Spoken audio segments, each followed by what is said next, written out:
देखिए, ये सरकार अपनी नाकामी छिपा रही है और चुनाव में जो वोट की लूट हुई थी, जिस तरीके से चुनाव को प्रशासन की ताकत से और वोट को डलवा करके अधिकारियों के माध्यम से जो चुनाव जीता, उस नाकामी को छिपाने के लिए इन्होंने दंगा कराया है। अगर सर्वे की बात थी, जब पहली बार सर्वे हुआ तो किसी को आपत्ति नहीं थी, सबने मिलजुल करके सर्वे कराया। दूसरी बार जो सर्वे हुआ उसके कारण इतनी बड़ी घटना हो गई। पूरा दोष, और अगर कोई जिम्मेदार है तो वहां का प्रशासन जिम्मेदार है। और अगर ये होर्डिंग, जुर्माना, उनके नाम जारी करना, तो कम से कम भारतीय जनता पार्टी को उनके भी नाम जारी करने चाहिए जो सर्वे के समय पर भारतीय जनता पार्टी के नारों लगाते हुए भारतीय जनता पार्टी के समर्थक सर्वे के समय गए थे। कम से कम उनके नाम तो जारी हो। दोषी वही लोग भी हैं, क्योंकि सर्वे की टीम के साथ भारतीय जनता पार्टी के लोग कैसे जा सकते हैं। और ये दिल्ली लखनऊ की लड़ाई है। दिल्ली लखनऊ की जो लड़ाई है उसमें आम आदमी पिस रहा है, जनता पिस रही है। और लखनऊ वालों को ये पता है कि कभी दिल्ली वालों ने भी इसी तरीके की घटना कर करके दिल्ली तक पहुंचे थे। आज लखनऊ वाले भी उसी रास्ते पे चल रहे हैं। अब देखना यह है कि राजधर्म कौन किसको याद दिलाता है। जो राजधर्म की बात है वो अब कौन, लखनऊ वाले, दिल्ली वाले, अब कौन किसको याद दिलाएगा, ये सबसे बड़ी बात है। क्योंकि दोनों सरकारें देख रही हैं आखिरकार के अन्याय हो रहा है। और आपको याद होगा, जब बुलडोजर रोका गया तो जुर्माना सरकार को देना पड़ा। और आज ऐसी परिस्थितियां हैं जहां वो सीसीटीवी वीडियो अगर रिलीज कर रहे हैं तो कहीं ना कहीं इंटरनेट खुलने के बाद तमाम वो वीडियो, तमाम वो ऐसी हो सकता है वो निकले जिसमें कहीं ना कहीं प्रशासन की कमी नजर आए। नहीं, आखिरकार सर्वे कराते समय वो कौन लोग थे भारतीय जनता पार्टी के जो नारे लगा रहे थे? नारे लगा करके कौन सा सर्वे होने जा रहा था? क्या सरकार ने, प्रशासन ने उन पर कार्रवाई की? क्या उन लोगों पर जुर्माना सरकार लगाएगी? क्या जिस तरीके से गंभीर धाराएं लगी हैं उन पर भी वही गंभीर धाराएं लगेंगी?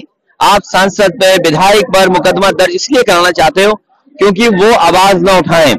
और जितने लोगों की भी जान गई है सब पुलिस की गोली से जान गई है। कौन नहीं जानता इस सरकार में पोस्टमार्टम के समय क्या नहीं हो जाता है।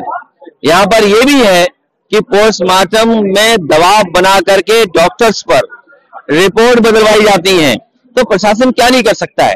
और फिर ये जो लोग अधिकारीगण हैं, इनका जरा बैकग्राउंड देखिए, आप कौन लोग हैं अधिकारी। आप इनका बैकग्राउंड जब देखेंगे तो आप पता करेंगे कि ये पूरा कठपुतली बनकर के सरकार का काम कर रहे हैं। वो न्याय नहीं दे रहे हैं, वो अन्याय कर रहे हैं वहां पर।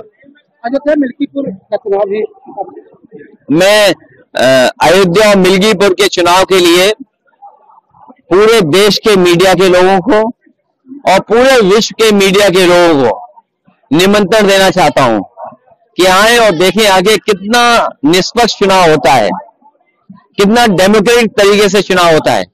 कम से कम पूरी दुनिया और देश का मीडिया देखे कि भारतीय जनता पार्टी कितने ढंग से चुनाव कराती है। नहीं हो रहा। कटहरी के हमारे पत्रकार साथी आप जानते होंगे, स्कूटी कब दी गई, किसके पैसे स्कूटी आई है,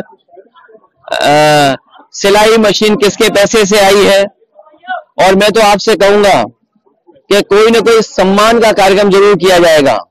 जिन अधिकारी, चाहे वो डीएम साहब हों, चाहे वो कप्तान साहब हों, जिनके इशारे पर अच्छा वोट पड़ा है, कभी न कभी उनका भी सम्मान होना चाहिए।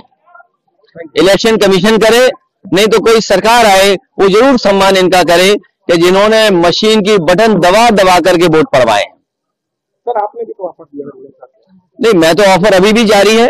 अगर उनकी इच्छा हो, लाल टोपी पहननी हो तो लाल टोपी पहन लें, और अगर कमल लेकर के घूमना है कीचड़ में तो वो भी घूम लें। भाजपा संविधान यात्रा निकाल रही है।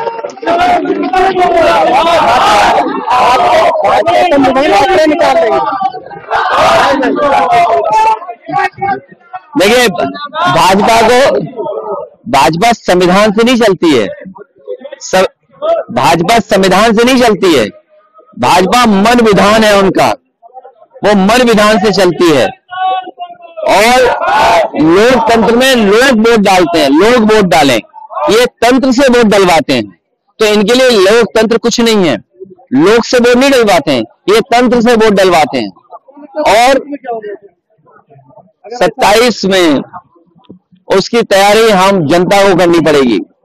जहां समाजवादी पार्टी तैयारी करेगी, वहीं जनता को भी अपने अधिकारों को बचाने के लिए, संविधान को बचाने के लिए और लोकतंत्र को बचाने के लिए मैं तो कहूंगा, अगर ईवीएम की बटन की फॉरेंसिक जांच हो और ये पता लगाना हो, अगर कोई साइंटिफिक तरीका हो, तो आप पाएंगे कि एक ही उंगली ने बटन दबाई है कई बार।